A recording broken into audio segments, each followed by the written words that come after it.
Hello everyone.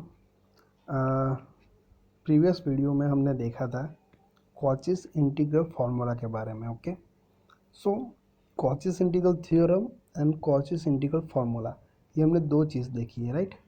सो कौन से point पे, मान लो कि हर एक पॉइंट पे हमारा जो गिवन फंक्शन है वो एनालिटिक है, डिफरेंशिएबल है, तो हम लिख सकते हैं कि जो भी इंटीग्रल दिया है that is equal to zero. Okay, क्या यूज़ करके कॉचीज इंटीग्रल थ्योरम। लेकिन मान लो कि डिनोमीटर में हम कुछ देखें और कोई पॉइंट पे ये जो हमारा पूरा फंक्शन है वो नॉट डिफाइन आ जाए, मतलब इनफाइनाइट आ जाए, तो एनालिटिक डिफरेंशिएबल का कोई क्वेश्चन ही नहीं आएगा। ओके, तो हमारा डिफाइन ही नहीं है फंक्शन वो पॉइंट पे, तो वो पॉइंट पे क्या यूज़ करते हैं हम फाइंड करने के लिए कॉचीज इंटीग्रल फार्मूला। सो वो कैसे यूज़ करते हैं वो भी हमने देखा था, तीन चार एग्जाम्पल भी देखे थे।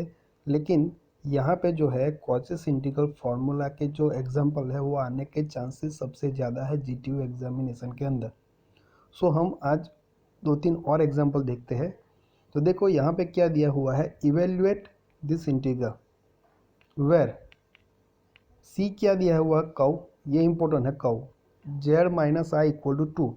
सो हमें पता है कि कोई भी सर्कल को हमें विथ सेंटर एंड रेडियस हमें डिनोटेट करना है कॉम्प्लेक्स के फॉर्म में, तो कैसे करते हैं, Z minus Z zero mod of equal to R.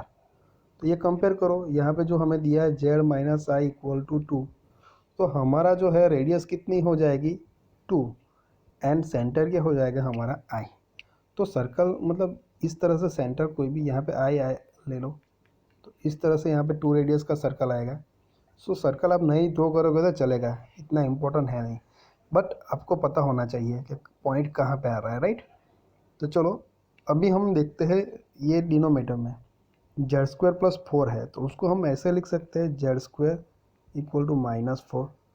तो जेड इक्वल टू क्या आ जाएगा, ये स्क्वायर रूट इसका हो जाएगा, ये टू निकालेंगे तो माइनस है, तो क्या हो जाएगा, इमेजनरी में आएगा कॉम्प्लेक्स में। सो प्लस और माइनस क्या आएगा, अगर टू आई आएगा।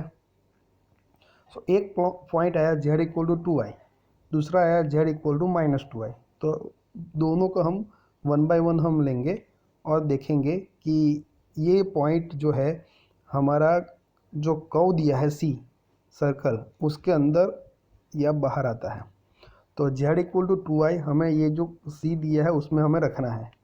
तो देखो यहाँ पे Z equal to two I रखा जेड की जगह पे, तो आंसर क्या आएगा, two I minus I modulus of I आएगा। तो उसका मोड ऑफ आई क्या आंसर आएगा, वन आएगा, क्योंकि स्क्वायर रूट क्या आएगा, वन स्क्वायर आएगा ना। हम जेड का मोड कैसे निकालते हैं, square root X square plus Y square, Z मतलब X plus iota Y, right. So यहाँ पे आई है तो उसके साथ कुछ नहीं, मतलब वन होगा तो वन स्क्वायर का स्क्वायर रूट क्या आ जाएगा, वन आ जाएगा। Similarly if we just put the value of z equal to minus 2i in this curve equation, that we can get mod of minus 3i, and the mod of minus 3i answer is equal to 3 आएगा। Okay, सो देखो यहाँ पे one आया, तो वो हमारा ये जो रेडियस है उससे क्या है, वन लेस देन टू है, और यहाँ पे क्या है, थ्री आया, तो थ्री क्या है, ग्रेटर देन टू है। सो देखो यहाँ से क्या होगा कि ये जो थ्री जो है वो ग्रेटर देन टू है, वो किसके लिए है, Z equal to minus two I के लिए। तो ये हमारा जो सर्कल होगा, जो भी कर्व होगा उसके बाहर आएगा, बाहर आ गया तो हमें कोई प्रॉब्लम नहीं, वहाँ पे जो भी हो, पता चला वो पॉइंट हमारे कर्व पे या कर्व के अंदर कहीं पे भी आ जाए तो ही प्रॉब्लम क्रिएट करता है। तो उसके लिए हम कॉचीज इंटीग्रल फार्मूला यूज़ करते हैं, राइट। सो यहाँ पे तो फंक्शन ये Z equal to minus two I पे तो क्या है, एनालिटिक ही है, क्यों, क्योंकि ये पॉइंट कर्व के आउटसाइड है। यहाँ पे लिखा नहीं है लेकिन आपको लिखना है। अब देखो ये वन लेस देन टू आया, किसके लिए, point Z equal to two I के लिए, राइट। तो Z equal to two I जो है वो क्या हो गया, हमारा कर्व के अंदर आ गया, इनसाइड द कर्व आ गया। तो हम इसके लिए हम करेंगे, राइट।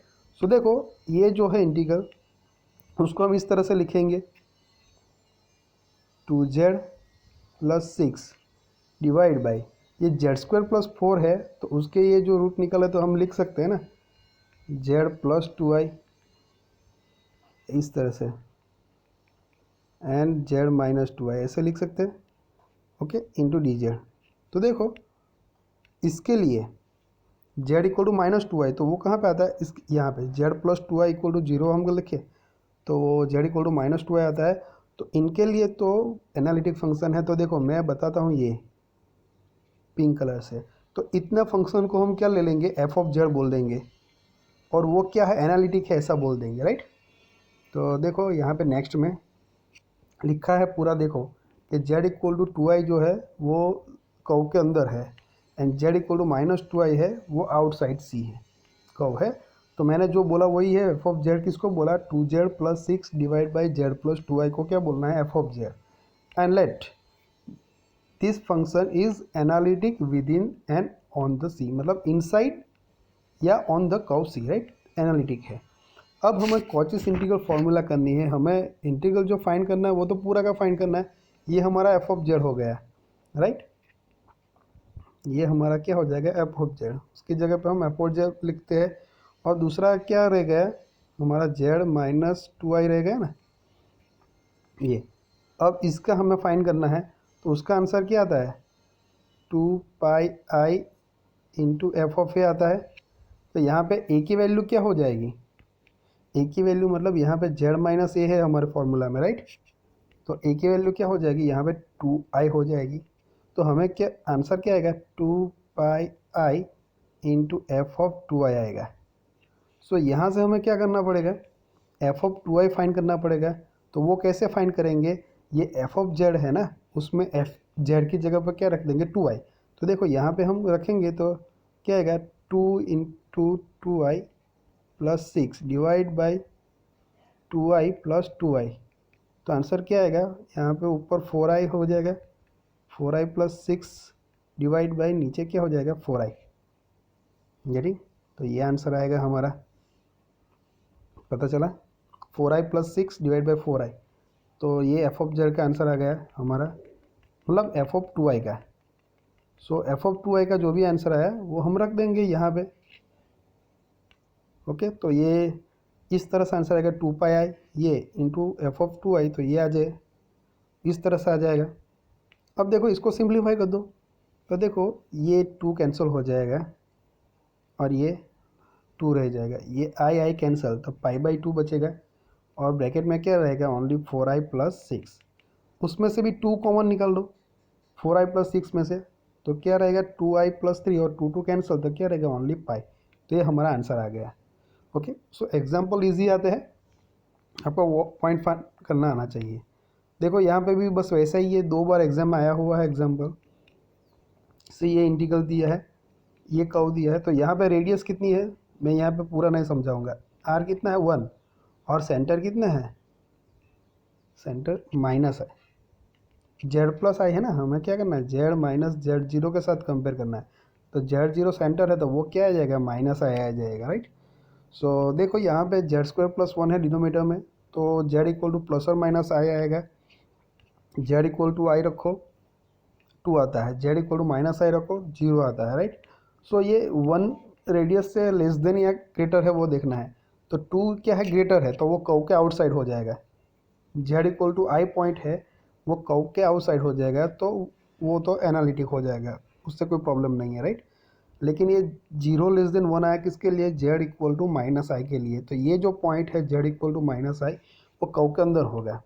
तो इनको हमें लिखना है, तो क्या लिख सकते हैं सिंपली, कि डी जेड को मैं यहाँ पे लिखता हूँ, इसको one by Z plus I and Z minus I, इनका इंटीग्रेशन, राइट। तो यहाँ पे मैं क्या करूँगा कि जेड इक्वल टू माइनस आई के लिए ना, तो देखो ये जो है ना वन बाई जेड माइनस आई, वो हमारा क्या हो जाएगा, एफ ऑफ जेड, और वो एनालिटिक है ऐसा हमने बोल दिया। तो इंटीग्रल फार्मूला किसके लिए यूज़ हो गया, जेड प्लस आई के लिए, राइट। तो ए की वैल्यू क्या हो जाएगी, आई, तो एफ ऑफ आई क्या आएगा, वन बाई जेड माइनस आई है, तो वन बाई आई, सॉरी यहाँ पे क्या है कि मैं अभी बुक में बताता हूँ आपको, ये हमारा एफ ऑफ जेड हो जाएगा, वो तो है ही। तो ये एफ ऑफ जेड हमने लिख दिया, बाकी कौन सा रूट रहा है यहाँ पे, जेड प्लस आई। तो जेड प्लस आई के लिए हमें फाइंड करना है, तो ए क्या हो जाएगा हमारा माइनस आई, जेड माइनस ए होता है ना, तो ए, तो एफ ऑफ ए जो है क्या आएगा, ये एफ ऑफ जेड में रख दो, तो 1/-आई माइनस आई, तो 1/-2i आ जाएगा आंसर एफ ऑफ आई का। तो यहाँ पे कॉचेस इंटीग्रल फार्मूला हम यूज़ करेंगे, तो आंसर लिखेंगे 2πi एफ ऑफ ए की वैल्यू माइनस आई, तो एफ ऑफ माइनस आई, उसका आंसर आएगा एफ ऑफ माइनस आई का, कैसे, माइनस आई यहाँ पे रखना है, ये एफ ऑफ जेड में जेड की जगह पे, तो इसका आंसर आया -1/2i, तो ये रख दिया, तो आंसर क्या आएगा, देखो 2 कैंसिल, आया है कैंसिल, माइनस पे आ जाएगा आंसर। ओके, तो ये आंसर हमारा है। अब देखो नेक्स्ट एग्जांपल है, इसको किस तरह से करना है, तो यहाँ पे taken counter clock wise around the circle, ये सर्कल दिया है, सो रेडियस कितनी है 2r, और सेंटर कितना है 2 है, राइट। चलो ये बात हो गई। अभी देखो यहाँ पे डिनोमीटर में, तो यहाँ से क्लियरली पता चलता है कि z इक्वल टू जब हम 1 रखेंगे तो फंक्शन हमारा एनालिटिक नहीं रहेगा, डिफाइन ही नहीं रहेगा, 0 हो जाएगा डिनोमीटर में, तो इन्फाइनाइट हो जाएगा, right. So z equal to 1 हम रखते हैं यहाँ पे, तो क्या आता है मोड ऑफ 1 माइनस 1 के आंसर आएगा 1, और ये 2 से क्या है लेस देन 1 है, मतलब वो कर्व के इनसाइड हो जाएगा, पता चला। तो z इक्वल टू 1 जो है पॉइंट, वो कर्व के अंदर आएगा, तो ये प्रॉब्लम हमारे लिए फंसेगी, राइट। तो उसके लिए हमें इंटीग्रल फार्मूला यूज़ करना ही पड़ेगा। अब ये नेक्स्ट है, वो देखते हैं z² + 9, तो यहाँ पे क्या हो जाएगा, z इक्वल टू प्लस और माइनस 3i हो जाएगा आंसर, तो z equal to 3i and z equal to -3i, तो यहाँ पे टोटल हमारे पास 3 पॉइंट आएगा, राइट। सो 1 के बारे में देखा, z इक्वल टू 3i हम रखते हैं, प्लस और माइनस जो भी यहाँ पे रखते हैं, ओके। तो आंसर क्या आता है, यहाँ पे स्क्वायर रूट में हम लिखेंगे, तो 9 + 4 मतलब ज़्यादा आएगा, 2 से ज़्यादा आ जाएगा। तो ये z इक्वल टू 1 जब हम रखते हैं तो ये कर्व के अंदर आता है, बाकी z इक्वल टू प्लस और माइनस 3i रखते हैं ना, तो आउटसाइड द कर्व आ जाएगा हमारा आंसर, सिंपल। यहाँ पे रखना है मॉड्यूलस, मान लो कि पहले 3i रखते हैं ना, 3i - 2, तो हमें ये x हो गया और ये y हो गया, तो हमें उसको इस तरह से लिखना -2 + 3i भी लिख सकते हैं। तो स्क्वायर रूट हम करेंगे तो 4 + 9 आएगा, तो 13 स्क्वायर रूट एक्चुअली 2 से ज़्यादा ही आएगा, ओके। तो प्लस 3i रखो या -3i, वो कर्व के आउटसाइड आता है, तो वो प्रॉब्लम नहीं, तो प्रॉब्लम यहाँ पे आएगी। तो इनके अलावा जो भी है ना ये बाकी का, उसको क्या बोलना है एफ ऑफ जेड, तो ये एफ ऑफ जेड लिख दिया, वो तो क्या है एनालिटिक ही है, तो इनको एफ ऑफ जेड बोला, तो उसकी जगह पे एफ ऑफ जेड लिख दिया, F of Z divide by क्या आएगा जेड -1, तो उसका इंटीग्रल फाइंड करना है, क्या यूज़ करके कॉचेस इंटीग्रल फार्मूला, तो आंसर क्या आएगा 2πi एफ ऑफ क्या आएगा, यहाँ पे ए की वैल्यू क्या है 1 है, तो एफ ऑफ 1 कैसे फाइंड करेंगे, यहाँ पे जेड इक्वल टू 1 रख देंगे, तो यहाँ पे आंसर क्या आएगा 3 + 2 डिवाइड बाई, यहाँ पे 1 रखेंगे +9, तो 5/10 आएगा, तो 3 + 2 5, 9 + 1, ओके। तो क्या आएगा 5/10, तो 1/2 आ जाएगा एफ ऑफ 1 के आंसर, तो इनकी जगह पे 1/2 रखते हैं, 2 कैंसिल, तो आंसर क्या आएगा ओनली πi। तो ये जो एग्जांपल मैंने बहुत सारे एग्जांपल बताया, 7 to 8 एग्जांपल या तो 6 to 7 एग्जांपल बताए, सो ये इंपॉर्टेंट है, 1-2 एग्जांपल आने के चांसेस सबसे ज़्यादा है। अब जो है ये टॉपिक के बाद हम अभी नेक्स्ट वीडियो से स्टार्ट करेंगे, वो टॉपिक है sequences and series and their convergence, okay. तो यहाँ पे भी एक लिखा है पावर सीरीज, तो पावर सीरीज देखने से पहले हम का थोड़ा जो बेसिक है वो हम देखेंगे सीक्वेंसेस एंड सीरीज के अंदर, ओके। तो वो क्या है, अभी हम कॉम्प्लेक्स में जाते हैं, उससे पहले रियल में देख लेते हैं। देखो है, before defining complex power series and discussing the nature, it is necessary to recall the definition of sequence की डेफिनेशन। सो सीक्वेंस क्या है वो हम आज समझेंगे। सीक्वेंस ऑफ द रियल और कॉम्प्लेक्स नंबर, ओके, रियल की हो या कॉम्प्लेक्स की हो, और ऑफ द फंक्शन, यानी function is a set of such objects arranged in a specific order, okay. So sequence real number, complex number या कोई भी फंक्शन की हो, लेकिन सारे जो ऑब्जेक्ट है वो एक स्पेसिफिक ऑर्डर में अरेंज होते हैं, right. So that changing the order changes the sequence, okay. Order हम चेंज करेंगे तो सीक्वेंस भी क्या हो जाएगी, चेंज हो जाएगी, गेटिंग। सो उसको हमें लिखना है तो किस में लिखेंगे, ऐसा जो कर्ली ब्रैकेट है उसके अंदर हम उसको सीक्वेंस को लिखते हैं। तो किस तरह से, देखो यहाँ पे है एक सीक्वेंस, तो 1, 1/2, 1/3, 1/4 डॉट डॉट डॉट, मतलब ये आगे जाएगी, कोई लिमिट है नहीं। तो ये सीक्वेंस है, लेकिन कैसी है, इनफाइनाइट सीक्वेंस है। किस नंबर की है, रियल नंबर की, right.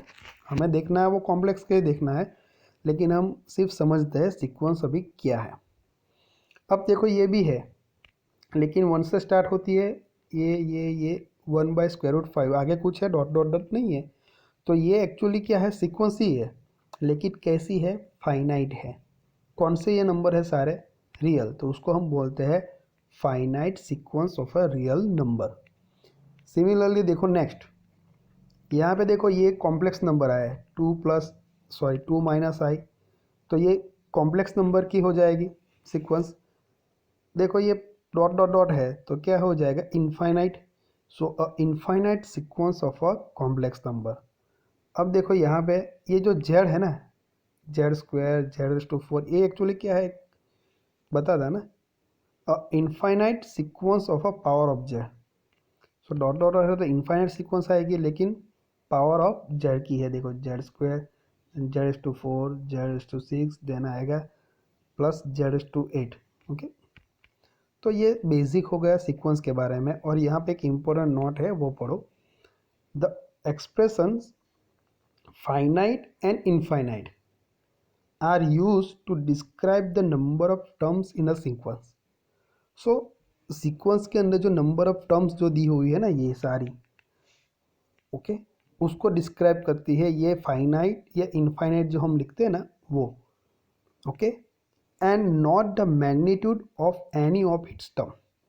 Mainly we are concern with the infinite sequence, right. तो वो magnitude of any of its term जो है ना, उसको इंडिकेट, उसके बेस पे नहीं है ये कि फाइनाइट है या इनफाइनाइट है। वो कोई भी टर्म की जो वैल्यू है, मैग्नीट्यूड है, वो नहीं, उस पे से नहीं, उसके अंदर कितने नंबर ऑफ टर्म्स है उस पे से हम लिखते हैं कि फाइनाइट है या इनफाइनाइट है, गेटिंग। सो ये बेसिक है सीक्वेंस क्या है।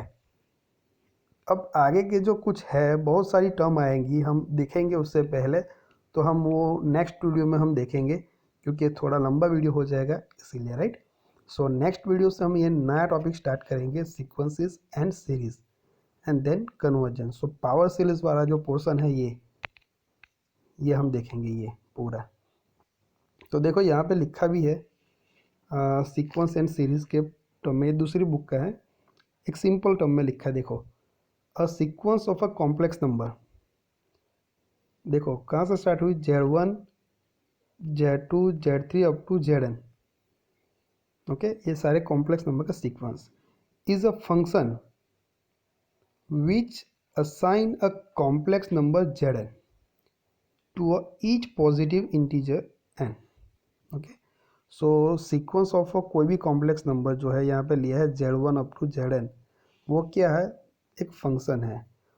और which assign the complex number Zn, मतलब वो असाइन करता है complex number Zn to each positive integer, हर एक पॉजिटिव इंटीजर जो है n उसको, ओके। एंड द सीक्वेंस जो होती है उसको डिनोटेट कैसे करते हैं, ये कर्ली ब्रैकेट में, मतलब ये कर्ली ब्रैकेट में ये कॉम्प्लेक्स सीक्वेंस होगा, राइट। सो हम नेक्स्ट वीडियो में उसमें हम डिटेल में देखेंगे, राइट।